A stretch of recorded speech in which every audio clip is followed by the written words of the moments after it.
Bonjour à tous et bienvenue dans C'est pour une copine, le podcast des femmes faites par une femme. Je suis Brenda Boucris, fondatrice d'Attitude Séduction, chef d'entreprise, experte en amour et en relations hommes-femmes, et j'ai aidé quelques 500 000 personnes à devenir plus ambitieuses, plus alignées et plus séduisantes. Avec C'est pour une copine, je vais t'accompagner à partir à la recherche de ta féminité, de ta sensibilité, pour t'aider à te séduire, te réinventer et t'épanouir comme tu le mérites. Je vais te parler de ces sujets souvent tabous qu'on ne t'a pas vraiment appris à l'école. Je vais te parler d'amour, de séduction, de sexualité et bien sûr d'estime de soi. Alors que tu sois confortablement assise dans ton canapé, en train de courir un Starbucks à la main ou encore dans ton métro quotidien, je t'invite à oublier le monde pendant quelques minutes et on se lance dans l'épisode du jour. Hello les filles, j'espère que vous allez bien aujourd'hui. Je voudrais commencer cet épisode par un souvenir d'enfance. Quand j'étais petite, j'étais très mauvaise en EPS, en éducation physique et sportive à l'école. En basket, en course, en gymnastique. Dans les groupes de sport, j'étais même la dernière à être sélectionnée la plupart du temps. Et un jour, je m'en souviens très bien, lors d'un match de basket avec l'école, j'ai attrapé le ballon. Dans les 3 dernières secondes ou la dernière minute de la fin, on était juste en dessous. Si j'arrivais à le mettre, on gagnait, mais si je le mettais pas, on perdait. Je n'étais pas du tout à côté du panier. Mais une partie de moi se sentait brûlante de désir de mettre ce ballon dans le panier. Je sentais que je pouvais mettre ce ballon dans le panier. Ce ballon dans le panier. D'ailleurs, j'étais sûre que j'allais le mettre. Je fonce justement et j'entends un de mes équipiers me dire, un des membres de mon équipe me dire « Brenda, fais-moi la passe !» Et soudainement, en fait, je réalise que j'ai eu l'audace de croire en moi pendant quelques secondes. Et à ce moment-là, je me rends compte que j'étais vraiment bête d'y croire. Alors je lui fais vite la passe. Mais trop tard, il l'a pas mis, l'arbitre venait de siffler, et on avait perdu. Aujourd'hui les filles, j'ai envie de vous parler de légitimité. Comment on se sent assuré ? Comment on fait pour se sentir à la hauteur de nos ambitions, de nos rêves, de nos objectifs ? La légitimité au sens propre, ça vient de l'ex en latin. La loi. Être légitime, c'est être dans la loi. Donc quelque part, être dans la justice et être dans le bien fondé. Et qu'est-ce que la loi ? Sans rentrer dans des grands débats de philo et de droit, la loi, c'est ce qui unit des personnes vers un chemin commun.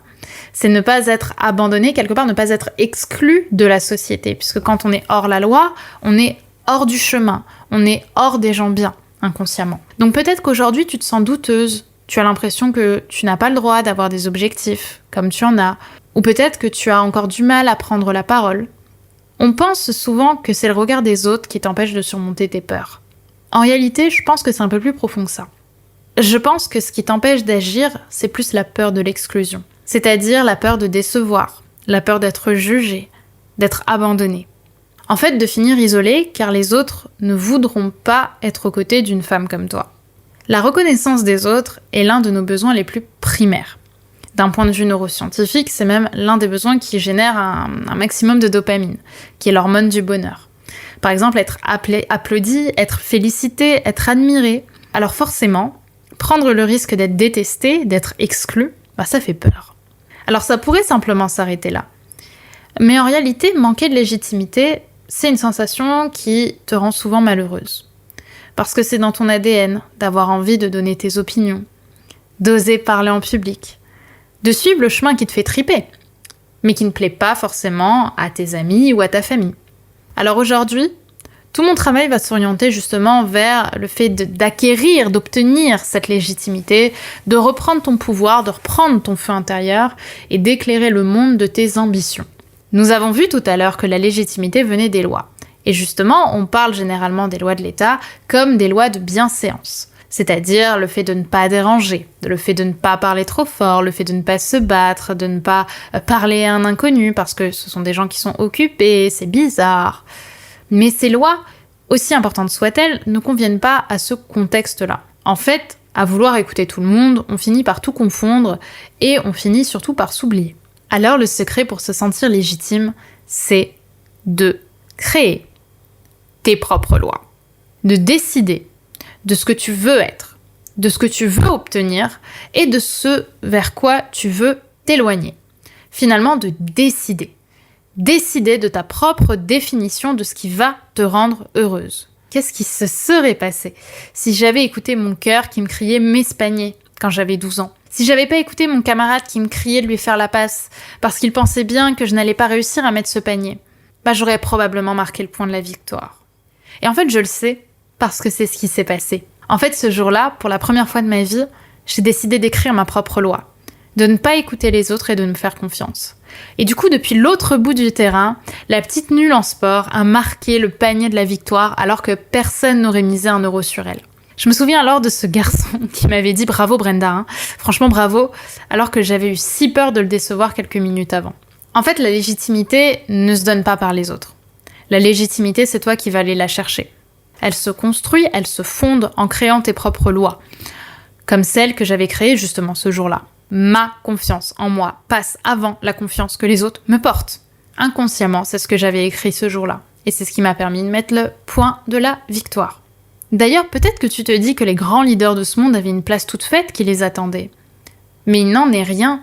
Steve Jobs, Oprah Winfrey, Obama et j'en passe, tous ont dû écrire leur loi intérieure pour créer ce qu'ils ont fait. Personne ne les attendait. Mais en allant à contre-courant, en prenant des risques, ils se sont démarqués et ont eux-mêmes construit leur place. Aujourd'hui, tu vois probablement que leur réussite. Aujourd'hui, tu vois probablement seulement leur réussite, que tu admires et probablement qui te fascine.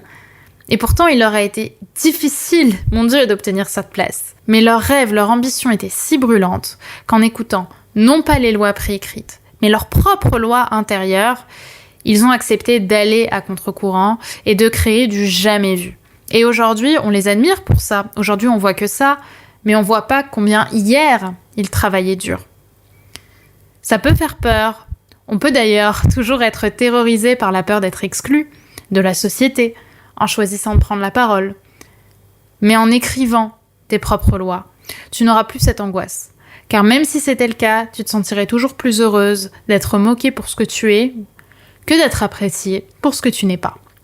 Alors, je t'invite à prendre une petite heure dans ton après-midi pour définir les 10 lois intérieures qui te représentent, qui représentent ta définition du bien et du mal, et de choisir ainsi comment être assuré et légitime à ta façon. Parce que comme je te l'ai dit, ta légitimité, c'est toi qui vas venir la chercher, et c'est toi qui construiras cette personnalité forte, confiante, authentique, bienveillante, cette belle personnalité de femme que tu as, et derrière, d'être toujours plus inspirante. Donc voilà, mesdames, ce que j'avais envie de vous partager dans ce podcast. Il aurait été peut-être un peu plus court que d'habitude, mais ça me tenait à cœur de vous le formuler ainsi. De vous parler aussi de cette partie de mon passé où pour la première fois, je pense, de ma vie, j'ai écrit cette loi intérieure.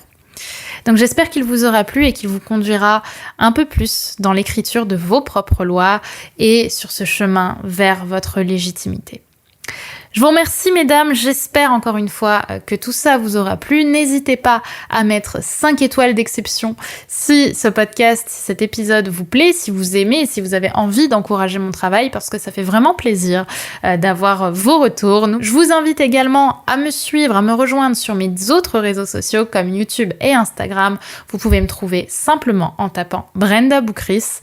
Et pour le reste, eh bien, je vous souhaite une belle journée. J'espère que cet épisode vous aura parlé, même si, évidemment, c'était juste pour une copine.